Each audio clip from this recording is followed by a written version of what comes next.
Dear friend, I will admit that my relationship with this vehicle has been very miss, and not miss.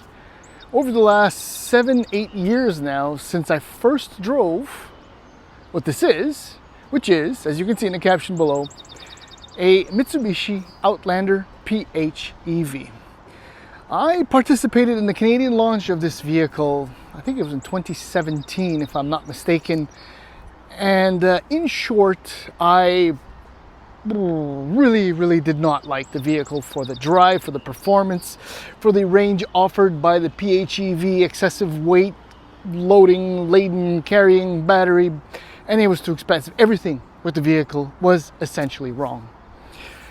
As the years and the improvements have piled on, well, I haven't really warmed up to the Outlander PHEV. However, I'll tell you now, that has very much changed of late.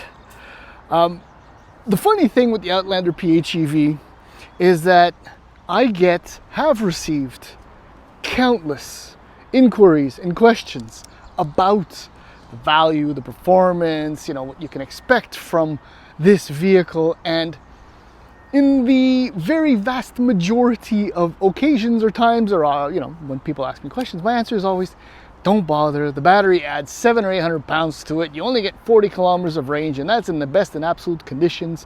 Plus, it drives like so on and so forth. But and this is a hard-learned lesson for myself, and I've had this conversation with a number of my automotive journalist colleagues where people will just not do what we tell them, which is fine. I mean, it's their money, their prerogative. I mean, only late last fall, a good friend of mine said, hey, what do you think about the Outlander PHEV? And I was like, well, it's okay. But he's like, oh, good, because I just picked one up. I was like, okay, yeah, it's fantastic. And the thing is, that for most people, if not the very vast majority, and then some, of consumers who pick up an Outlander PHEV fall in love with it.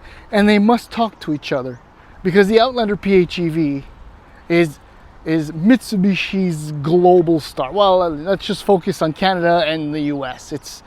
Without this vehicle, Mitsubishi probably would have locked the doors to its dealerships a couple of years ago, right around the pandemic, and said that, ciao, bye Canadian market, we got, I don't know, almost 20 years, good times, see you next time maybe. But no. And the thing is that with this latest version of the Outlander PHEV, I'm not a convert, but the last improvements that have been made to this vehicle have made it, I don't want to say a no-brainer, but I'm sorry I ever doubted you, Outlander PHEV, because I'm really enjoying everything that Mitsubishi has done, and well, Nissan and so on and so forth, in putting this vehicle together. And I'm just going to add one little thing before we move on, is that right now it's late spring, not quite summer yet, and now it's like book madness, because yes, we at Motor Illustrated and École Auto, which is a French equivalent, participate and write and collaborate with a large book called L'Annuel de l'Auto. So I get sometimes some crazy weeks, like right now I have 3 vehicles at home, including this one. The other 2 are more expensive, more advanced than this, but you wouldn't know it unless you look at the badges. What I'm trying to say is that, bravo. Okay, so let's leave it at that for now. In the following video, I'll do the laps of this 2025 Mitsubishi Outlander PHEV Noir. That's stupid, but that's just me. And then we're gonna go for a very convincing drive. So please hang in there. Alrighty, let's just get right into the nose of the thing. Styling wise, still not anywhere near my favorite. But to be frank, when it comes to original designs, we gotta give Mitsubishi that. They've stuck with it, they've taken it to the extreme, and I'm pretty sure when the next generation comes out, they'll take it even further than this. I don't like the front end at all, still can't get over it. But everything else visually about the Outlander and the Outlander PHEV in this case, of course, Still works quite well. I'm actually quite fond of the rear end tail light treatment, spoiler, and just everything else. Visually is nice. In the US, base price, I'm going to focus solely on the PHEV, not the petrol. The ES, base ES, is $40,445, and at the very other end of the spectrum is the Platinum, $50,445. In Canada, same thing, base model is the ES, but it's $48,698. And at the what's wrong with me? Very other end of the spectrum is that. Yeah, I don't know. And it is $60,598. I'm going to stop right there and tell you, do not bother with all that money for this. Because, okay, the ES includes a 12.3-inch digital IP. It's got the regen shifters, a whole bunch of drive modes, and various ways to make the best use of the large 20 kilowatt hour battery. I'll tell you more about that in a few moments, but you get an 8-inch touchscreen display, which is kind of, but still, it's very okay. And the Noir, well, the only thing that it gets over the GT Premium on which it is based is just the black trim, the black wheels, and kind of silly stuff. The sweet spot, I'll tell you now, is the SE, I think, because you get the panoramic sunroof, heated steering wheel, and it's only $50,798 if you want full leather and a 9-inch touchscreen. Look at the LE, it's $52,998. The actual GT Premium is only $58,798, and it includes what you get in this, which is the massaging seats, semi-aniline leather, and a few other things. This version is just for show, if you ask me. Pretty much pointless, but see, from this angle it kind of works, and now that the sun is behind a cloud, it actually really cleans up nicely in a way. So let's just get in here. So this is where things kind of get a little bit rough. So 362 liters of boot space is what you get behind the third row. It's actually usable, but there's no like compartment per se to hide stuff, but it's really deep, which is kind of nice. And that's where the third row seats goes in. And I said seats, but it's actually one seat because it's a single solid bench. So you can't do 60-40, 50-50. It's just one piece. Oh, this is a good shot. This is the kids' seat. Yes, you can move the second row forward, but for them to have some leg room, you kind of get my drift. And back here, I mean, I think I saw some flakes on the headliner when I sat back there. Adults, normal sized humans cannot fit back there. So the problem here is that it's compromised, it's extra weight, it's not comfortable, not excessively usable. But when it's gone down, you get something like 820 liters if memory serves. And I've spoken to a couple, let's just say, of Outlander PHEV or just Outlander owners, and most actually have, a few of them, I should keep saying most, have removed the third row, so you gain a lot of boot space. I've done this because I've had 4 kids on board, and yes, they survived to tell the story, but it's not really, I don't know why Mitsubishi doesn't just offer a 5-seater version. I think it would make more sense with a lot more trunk space with everything else that comes with it. But this is where, see, details like this really get me excited. Other details. Mitsubishi has put forth tremendous efforts in the presentation of their product, and it has absolutely paid off. I mean, the only kind of cheapish plastic here is there, but otherwise very comfortable rear bench seats. Fit finish is gorgeous. I mean, I go so far as to say it's high end. This gets back to what I was saying, because I have 2 other premium products at home, and in many cases, again, you can't tell if you become, blind to the badge. Seats are very comfortable. I'll tell you now, the massaging seats, it's more like getting kicked in the lower back, kicked in the mid back, and just touched in the top, and then it's not very comfortable. In fact, I wouldn't even consider that a massaging seat. But otherwise, yeah, see, little details, different colored switches, and the way they operate very smoothly. Again, the quilting, it's very, very quality. Oh no, rear seat. So there's your 12.3-inch display, which is cool, it's configurable, gives you all kinds of things that appear. There's my remaining range. I'll tell you more about that in a few moments. So this is the 9-inch display because we're in the top trim, but the 8-inch, I mean, it's essentially in the same pod. It's just got less screen space. But the beauty is that you have some hard HVAC buttons, which always I adore. You have EV drive modes. You got one pedal drive, auto hold, and all your other drive modes. And this is a, I want to say, labor-intensive drive mode vehicle, but there's a lot. But if you're into that kind of stuff, the good ones are all here. You just got to find them. Storage is okay, I suppose. Not much to write home about there. And visibility is not that bad. I mean, the A-pillars are very right, so you have a nice little opening right there. All in all, this is a beautiful place to be. And on the road, it's just as nice. So here we go. I think I didn't make a note of it, but much of what you see in the interior was upgraded for 2025. So maybe that helps to explain why maybe it looks a little bit different than your 2024 Outlander PHEV or the ones you may have shopped for. But what is unchanged between the 24 and the 25 is the powertrain layout. So it's a twin electric motor, 2.4 liter 4-cylinder engine. And it has the latest output numbers, which are a tremendous, I'm saying that a lot, colossal, a lot, big power boost over the first Outlander PHEVs that I drove. We're talking about a combined 248 horsepower and 332 pound-feet of torque. Now I understand that those are not, those are peak numbers, but in a vehicle like this, plug-in hybrid electric with electric motors and all that, doesn't mean that that's the kind of power you can expect all the time. But what I can tell you is that off the line, say a normal drive mode. Okay, so let's do that now. I'm in normal drive mode. My EV drive mode, my EV mode is in normal also. So effectively everything is in normal. I'm still in D. I mean, it moves enough.